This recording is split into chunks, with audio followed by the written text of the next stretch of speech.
And I laughed, and I'm like, Josh, you ate mushrooms. It's impossible for you to die. Like, you can't die from mushrooms. Like, cause I was feeling like I was about to start dying. Well, as soon as I said that, in all my pride and arrogance saying that, I turned around and I heard God say, who says I can't stop your heart whenever I want? And it was like, boom. All of a sudden, it was like, the evil just filled the room. I started praying. I instantly knew, we're an hour into this thing, and I instantly knew this thing just started. Like, this party just started, and I made a huge mistake. Well, Joshua, welcome back to De La Fe Testimonies. We are so grateful to have you back. The first testimony that we recorded impacted a lot of people, and we're just so grateful that you are back. Before we continue to this next testimony that you wanted to share with the people, could you just very briefly share your salvation testimony for those who maybe don't know who you are, who haven't seen the first video? How did you come to surrender your life to Jesus? Well, my name is Josh. I'm 29. And, my testimony was essentially, I had mental illness and addiction from a very young age. Around 12 years old, it started. And so I was on a 12, 15-year journey of drug addiction, mental illness, going in and out of jails and rehabs and psych wards even. And around 2017, it all kind of came crashing down. I found myself homeless and at a bottom of bottoms. And I was crying out to Jesus and essentially ended up in jail and having an encounter with God that just completely changed my life and just changed me as a person. And so from 2017, 2018, I've just been walking with God, and he restored my entire life, really, of everything that I had lost through the addictions and through all the issues. So yeah, well, for anybody who wants to see the entire testimony, the link of that testimony will be in the description down below, and it'll also be on your screen, so make sure you go and check out Joshua's full salvation testimony. Joshua, what is the testimony that you would like to share with us today? So the testimony I want to share today is really about me taking mushrooms after I had been walking with Christ. And so to give a little context, I think I should probably give a little bit of a backstory leading up to it. I was walking with Jesus for about 2.5 years at this point.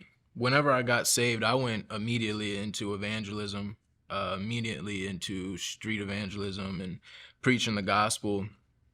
And I got consumed by it. So about 2.5 years into this, I had seen miracles, I had, prophesied, I'd cast out demons, I was walking in the fullness of the gospel, growing in God and seeing things. But somewhere along the line, it starts to cost a lot. It starts to really cost you things. It started to cost jobs, friendships, relationships, issues with family members even. And the other part of it was that after talking to so many different people, it's like you see so many different perspectives.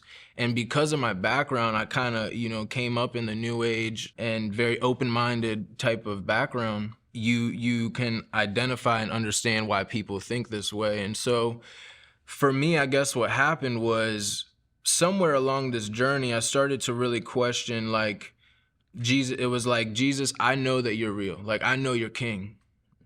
But how do I know that you're just my king? Or you're not just my king? How do I know that there isn't another way? Like, it started to feel arrogant telling people, like, no, you're wrong. Not that I say it like that, but in your heart, it's like, well, that's wrong. Jesus is the truth. If it's not Jesus, it's not right. And so I noticed that after talking to so many people, I felt like, God, I want to really be more sure about this. Like, I was at the point where it was like, I'm ready to die for this thing. And it was like, are you really that confident in this? Like, I know God showed up for me, but do I really know that I know that I know? The other aspect of it was that I would talk to people, and it was like, it seemed like God wasn't working for some people the way he worked for me. Like, you'd meet these people like, I prayed to Jesus, I did this, I called on Jesus, and they're still in their struggles, and God didn't like come do what he did for me for other people. And so essentially what happened was I started to get frustrated with this. So my faith was getting challenged. I always say it's like, it's easy to have faith when you just come to church on Sunday and just do your life. But you don't really know what kind of faith you have until you take that faith and you try to build something with it, or you take that faith and you come against something with it, or you know what I mean, when you use the shield of faith as an offensive thing is when you find out what kind of faith you have. And so when I was constantly finding myself in these situations of trying to bring my faith into the world and I guess inculcate my ideas onto other people.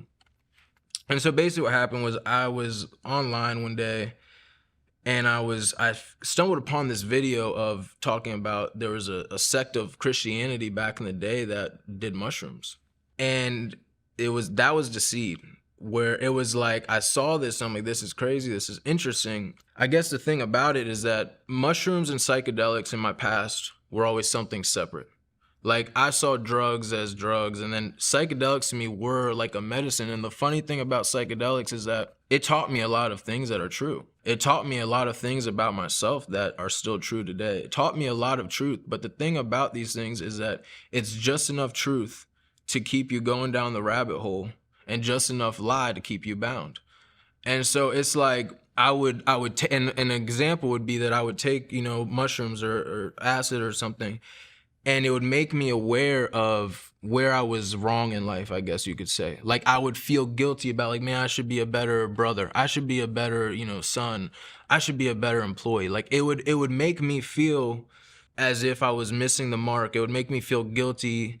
And then it would also share some type of, universal truth to me that in hindsight, it sounded like good ideas. But what happened was I never found the power to act on those things or to follow through with the things that were being revealed to me. But either way, it had a huge impact on me. And it was always like in the bottom of me somewhere, like I was curious about it still. Like, what if it's really not that big of a deal? What if? And so that seed was basically planted for a couple months, and it was just kind of there. And I never really was like, I'm gonna act on it, but it was just kind of in my mind, just kind of, subconsciously praying to God about it. And so what happened was my conversation with God about it was, it sounds crazy now when I hear myself, right? But my conversation with God was like, all right, God, this is what I'm gonna do. I was like, I'm gonna take some psychedelics. And now, because like I said, I was moving in the giftings, my spiritual senses were open. So I'm like, all right, now I'm awake, I'm aware, I know the truth. So I'm gonna take this stuff, I'm gonna go into the spirit realm, and I'm gonna find out all the lies so I can come back and tell people that are caught up in this. And that was my prayers. Like, I was like, I'm gonna go in the spirit realm, I'm gonna use my authority in Christ, and I'm gonna tell all these beings to reveal themselves in Jesus' name, and like, show yourself kind of thing. You know what I mean? Like, show me the truth. And that was my heart behind it. It wasn't like I wanted to escape or get high. It was like, I just want to know more truth. I want to understand. So when I'm ministering these people and telling them, like, no, like, so I have something to stand on and why I believe what I believe. I'm speaking for myself, but one thing that's bothered me is when you see people, present the gospel or faith and have absolutely no understanding of anything else. You know what I mean? Like Paul says, he became all things to all men, and so I believe that I wanted to know why I believed what I believe. This went on for a couple months. And so anyways, one day I was at my friend's house and I went to this guy's house to make music. I would go there and record and then leave. But the thing is like, he was trapping, he was selling weed, he was selling stuff. And I knew that, but I would go there and just, in my mind, like, I'll just record music and leave. And it was, he was still someone I cared about a lot, someone I still have a lot of love for. But I went over there one night, and at this point, this idea had been kind of in my mind for a couple months. And so I go over there, and he shows up, and next thing I know, he's like dumping out a whole bag of these mushrooms on his bed. And I'm sitting there, and I'm about to record the song, and they're just like right there. And the interesting thing is that the reason I don't, do heroin anymore is because I got free from it. I know the death that comes with addiction. The reason I don't, watch porn is because I know the darkness that it brings. I know the effects of it. The reason I don't do certain things is because the truth has been revealed in a way where it's not appealing to me. But with the psychedelics, there was fear there. And I didn't like that. It was like I wasn't doing it because I was scared, but I didn't know why. And the fact that there was fear in front of it made me want to do it because I was scared to do it. And so they were there and my stomach started kind of like, and he started telling me like, yeah, here, just do it, kind of thing, right? He wasn't really pressuring me, but he was laying out the little, a little, seed there to get me kind of in it. And I said, yeah, I'm gonna do it. I said, now or never, right, God? I was like, you know what? Let's do this thing. And so, I ate it. It was a little, eighth chocolate or whatever, and I just ate it. This wasn't my first rodeo. Psychedelics were a huge part of my past. I had experience with mushrooms, acid, DMT over 100 times. I was very good at handling this stuff. I never had a bad trip. I had taken much larger doses and been coherent. You know what I mean? I could take acid and go to work. Like I was very functional on it. I was very good at keeping my mind in check.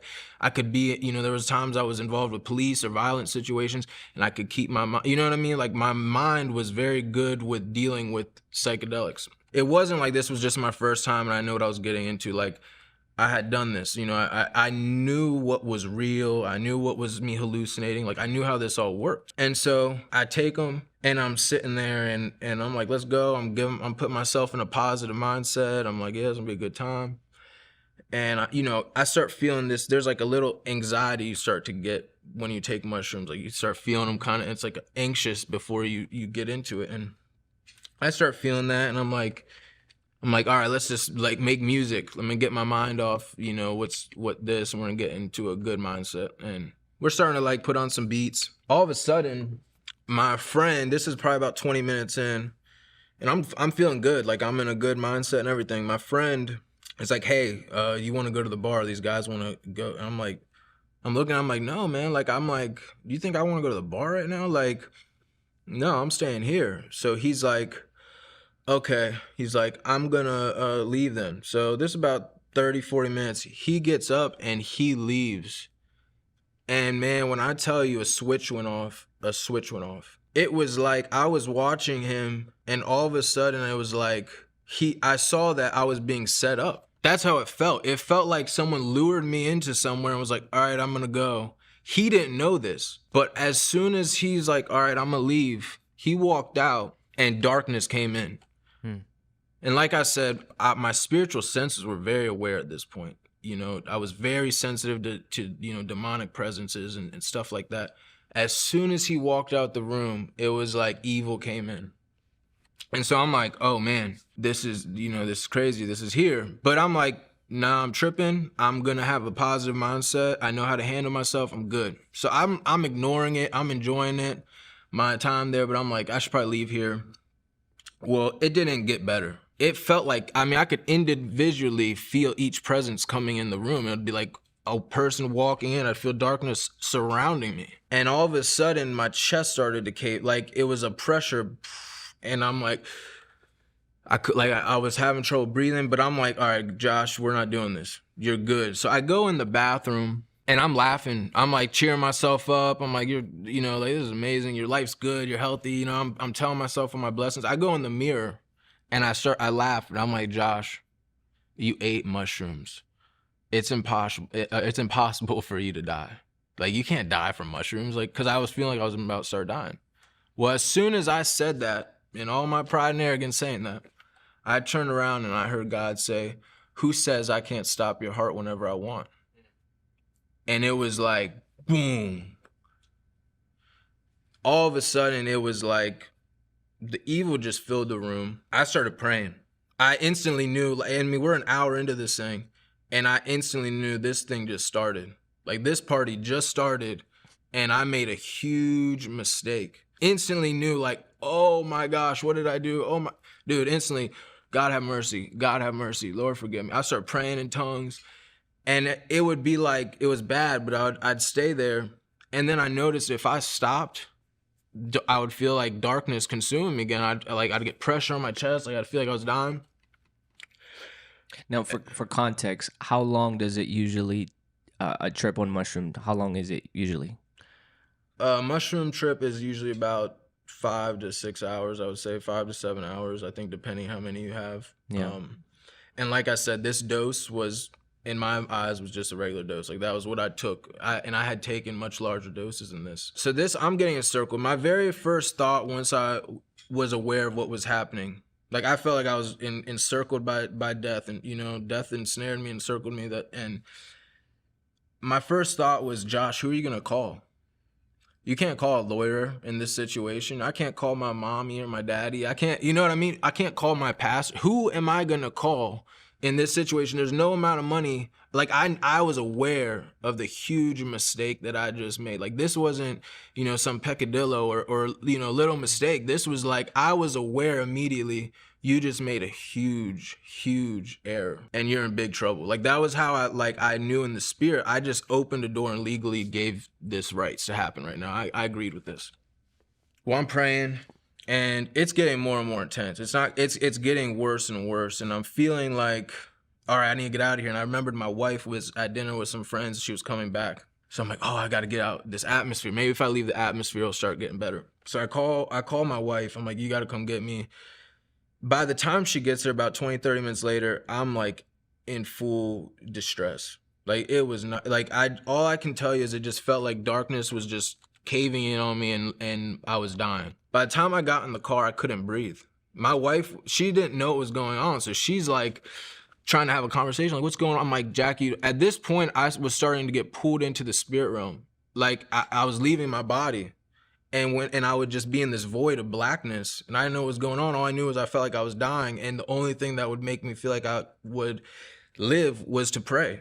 And so I'm like, Jackie, I can't talk right now. Just pray for me. Like, you don't understand. And in the car ride, she was like, oh my gosh, are you? Because I couldn't breathe. I was like, I was dying. I felt like I was dying. And I was like, just pray. I can't talk. Like, anytime I would come into my flesh, I'd feel like I was dying, and I had to go back into the spirit. Like, I'm going in and out of my body. Like, I'm just like getting shot out into this like black void, and then I'm coming back in my body and feeling like I'm dying. I get back to my house, and this is where everything took a turn. I get into my bedroom, and I'm just on the floor. And at this point, I'm like fully just in the spirit realm.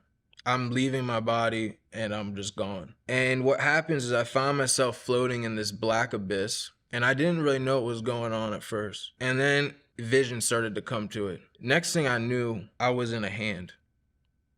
I was in this big hand, just laying there, helpless. Like I said, like, I knew, like, there's nothing no one can do anything for me. No amount of money, nothing. You are here on your own account. You're in trouble. And I said, oh my gosh. When the Bible says that to fall into the hand of the living God is a dreadful and fearful thing, it's not a joke. It would, like, fear is not an accurate word for how I felt. It was just such a degree of helplessness that I can't explain it. Fear is not the right word, but I'm in this hand, and all of a sudden on my right hand, I just see like 20, 30 demons.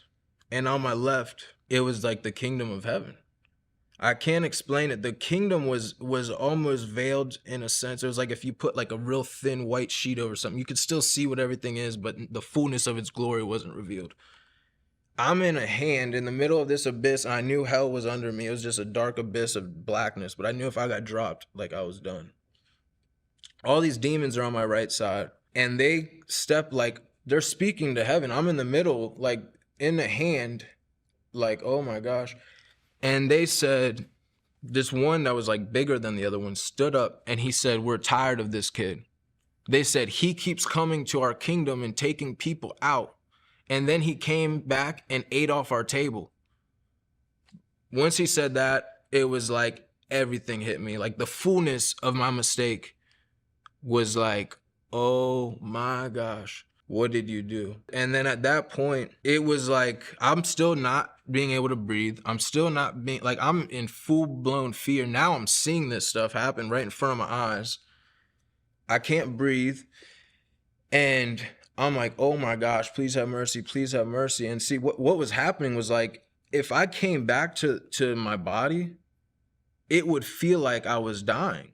And I knew I had to go back and like intercede for myself in the spirit. It was like, I'm telling my wife, because she keeps trying to have a conversation, like, what's going on? Talk to me. And I'm like, you don't understand. Like, I can't be in here right now. I have to go back. Like, I couldn't be in the world, like in my flesh. I told my wife, I'm like, you don't understand what's happening right now. Just intercede for me, please. Like, I'm trying to explain what's happening, but I can't talk. I couldn't breathe. And so I'm in this situation for a while.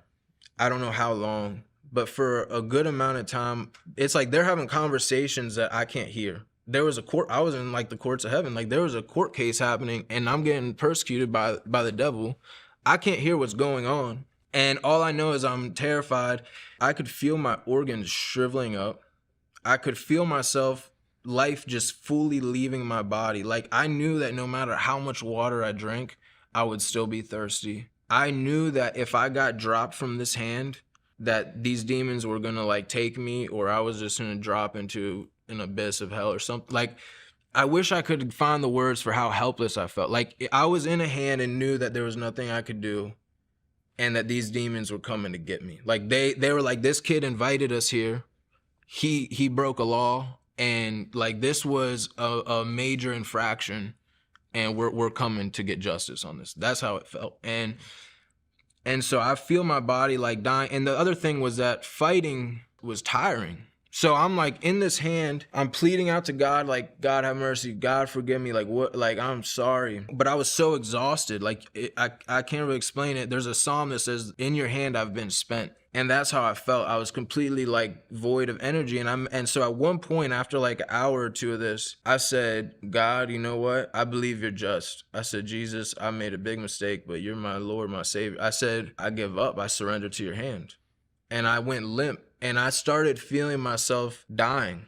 Like, I started feeling myself fully passing over, and my physical body started dying. And then something in me told me, like, no, you keep fighting. Like, you have to keep fighting. So I'm like, and this is the other thing, is that God literally hands you every breath you have. No joke, intentionally hands you by mercy every hand you get. So I'm in this hand, I'm dead. I have nothing I'm just empty, dead. And I started seeing breath like come to me. I don't know how to explain it, except I knew where God was, and he started sending me breath, because I couldn't breathe, and I'd look over and see like breath coming to me, and I'd go, and then it would be like a minute before I got another breath, and I started feeling breaths come to me, and I couldn't breathe again. And then I'd be like suffocating, shriveling up, dying, and then I'd get a breath again. And so this goes on for a while, and then I said, it wasn't like releasing though. Like, it wasn't getting better, I'm just fighting. Then all of a sudden I said, I need to be here for my family. I said, like, I don't know what to do. I've cried out for mercy. I said, God, I need to be here for my family, and for like every person in my life that you've called me to like help. Forget about me. I need to. As soon as I started saying that, I started feeling the pressure of like death start to release me. And at that moment, a cloud of witnesses came around me, like 6 or 7 like saints, angels, like came around me, and they started praying for me. And I started feeling like hope. Like, because up until this point, I felt hopeless, dead, terrified. I started feeling like hope and life come back into me.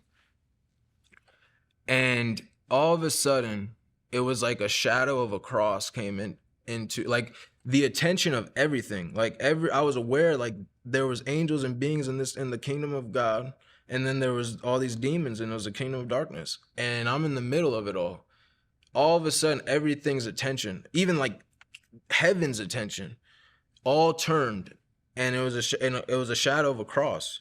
And at that moment, God like turned to the cross, and it was like he remembered. At that moment, I started feeling everything leave. And all of a sudden, I look over, and Jesus starts walking out of the kingdom of heaven. He walks up to me, puts his arm around me, and says, "This one is mine. He belongs to me."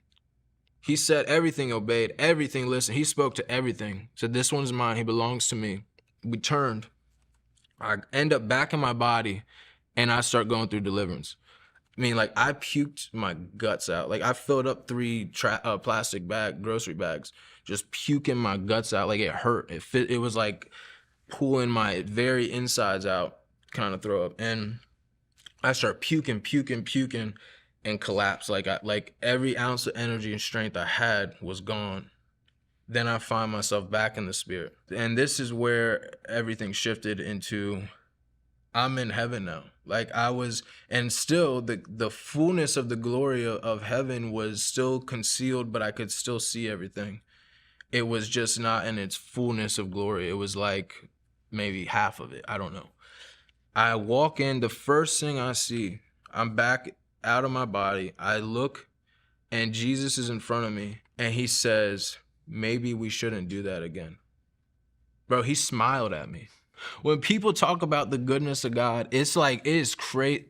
Bro, he acted like it didn't even, what just happened didn't happen. That's how he looked at me, as if he was happy to see me, as if he was proud of me. His eyes were love, and he literally smiled and said, maybe we shouldn't do that again. He wasn't saying maybe we, because he was, supportive of what I did. He was letting me know that even through that, I was with you. Even through that, all your bad choices, I'm with you. And I said, oh my gosh. The second thing I noticed was that heaven was like heaven, the host of heaven were disappointed with me. Bro, I felt so much shame. I felt so much condemnation. Jesus is walking around with me like he's proud of me. Like, this is my son, everybody. But I'm noticing that like people are like, it was like angels were shaking their head like, this kid. And I started feeling so much shame. Then all of a sudden, boom, Psalm 73:25 comes to me. For whom do I have in heaven besides you, and who do I desire on earth more than you? When my heart and my flesh fail me, you're my portion, my strength forever. I said, oh my gosh, who do I have in heaven besides you? Jesus is all we have in heaven and all we need in heaven. So I'm like, oh my gosh, that's what this means. Like, I really don't, like, heaven has Jesus back. They don't have my back, but because they have Jesus back, they have my back. Like, and so this is clicking. But the thing is where I was in heaven, it was like there was different dimensions and they were separated by like a veil. And it was almost like a tower of like, there were higher levels of glory. And where I entered in, it was kind of high up. Like I knew there was like maybe 1 or 2 levels above me, but where he brought me, I was like, I don't deserve to be here. And I was thinking, I couldn't stop thinking about what had just happened. And I said, I don't deserve to be here. I said, God, just let me worship. I said, please don't make me talk. Just let me worship. And I shot back down like to the lowest heaven. Like I turned and like shot off to the very bottom of the bottom I could find in heaven. And I was at the bottom of everything, just on my hands and knees, just worshiping God. And all I could say was hallelujah, hallelujah. I was scared to stop saying hallelujah because I'm realizing every breath I get right now is from God. It needs to be used to glorify God. Wow. Hallelujah, hallelujah. And I remember saying, Jesus, please don't ever make me speak again. Please don't. And I'm thinking, preach the gospel. Like I will never preach the gospel again. Because this is what I'm representing and I'm so unworthy. Like, that's what I'm thinking. Like, I said, please don't ever let me preach again. Just let me worship. That was what I kept saying to myself.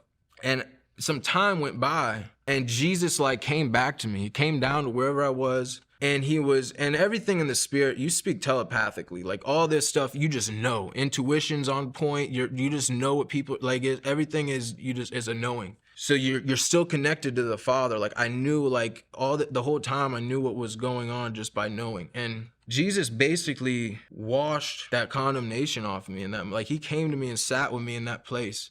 Like, I forgive you. Like it's done. Like just let it go. Like move from now. And you know what I mean? Like live from this moment. And so I went back to where he originally brought me. And I remember I had more of a confidence. Like I came back and he had his arm around me again. Like he's walking me through like heaven. Like, and I remember being like, hey, he forgives me. Like, and I'm like, he forgives me. He loves me. You know what I mean? Like, well, I don't know what to tell y'all. You know what I mean? Like, so, but the thing is that I felt so dirty because what happened was God it was everything that I wanted to know. He started to show me. It was like, then I found myself in this place of just like, almost like flying above heaven, seeing parts of it and just knowing what it was. And it was so fast and like so instantaneously that I couldn't put everything into words. It was just, I was getting flooded with information and revelation that I started to say, God, stop. I said, like when Paul says there's things that are illegal for me to tell you, like that's what I thought of. It was killing me. I was getting filled with so much joy, so much revelation. Everything I wanted to know was just boom, being revealed, boom. All the secrets of like earth, heaven, everything, I'm just starting to know. And I said, stop, this is killing me. It literally felt like I was gonna die if God told me one more thing. It was like my physical, like spirit body, whatever, like I was not full spirit or something, or like, I don't know how all that worked. I couldn't contain it. It was like, this is gonna explode my body if one more revelation comes to me. And then I'm like, oh my gosh, like I don't deserve this right now. Like the craziest part about this experience was that I knew I didn't deserve it, and I built my own Tower of Babel to get this. And God's goodness was like, this is what you wanted, right? I'm giving you what you wanted. The way you did it was wrong, but here, now I'm gonna give you what you were asking for. And now everything you wanna know, I'm showing you, and I'm telling him, stop. I said, I can't take it. I said, send me back to earth. I was like, oh my gosh, reality literally protects us. Like if the veil was lifted right now, people would die from fear. There'd be people surrounded by demons having no idea they're living in hell their whole life. They would die from fear. Like, I mean, it was just like, I knew that reality in this earth was keeping me from just being destroyed almost. Like, so I'm like, God, send me back to my body, send me back to my body. Like, I can't contain this anymore. I can't stand it. And so this goes on for a while. God's revealing all this stuff to me. And most of that stuff, some of it I forgot, and then the rest of it is stuff now that's in my spirit that I don't have words for. It's stuff I know and understand that I don't know how to put into words. It's like and so this goes on for a while, and then slowly I started coming back to my body like more. I started waking up and coming back to, and like being able to breathe and like look at myself and started to be able to function. It slowly just started dissipating. I mean, I came back to a place of peace and joy, rest. I mean, obviously, like, I mean, my mind was completely blown. The next 3 days, I was scared to talk. I made a vow that I was never going to preach the gospel again, or so I thought. And, you know, God told me, like, I still want you to preach the gospel. You know what I mean? Like, I called you to preach the gospel. But I'm like, I'm never preaching again.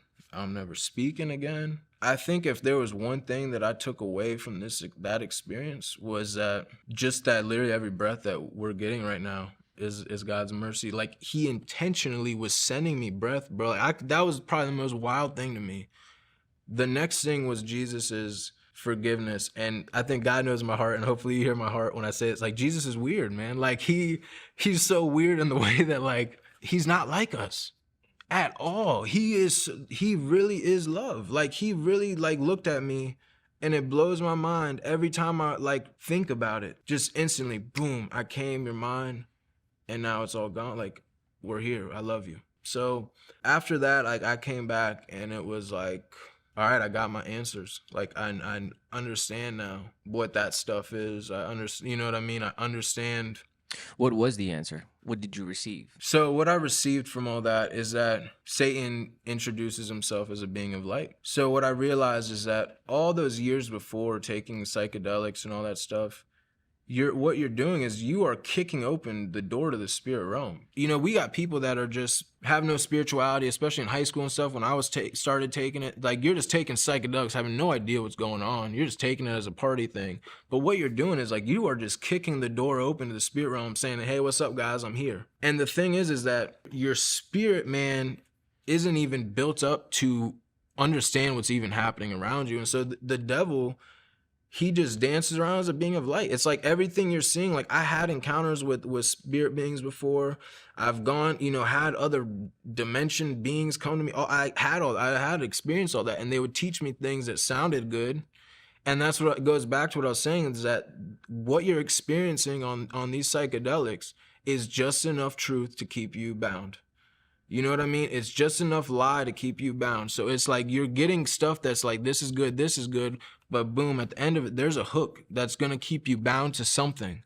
You know what I mean? The devil, if you could get free from this, as long as you're bound to something, the devil doesn't really care. As long as you're not with Jesus, the devil doesn't really care where you go. You know, it doesn't matter if your chain is 10 feet or 100 feet, you're still on a chain. And you know what I mean? And so it's like, that's what I think it revealed to me, was that everything I had seen in my past was all a lie. It was eating from, I guess, the tree of, of good and evil. And the thing is that God can give you these experiences, you know what I mean? And I've had, experiences with God the right way. The thing I notice is that with psychedelics, there's always something off with it. You always have some type of come down. You always have some type of anxiety. There's never, like with Jesus, when you have an encounter with Jesus through prayer, through fasting, through the right way, through his face, by his, authority, not your own.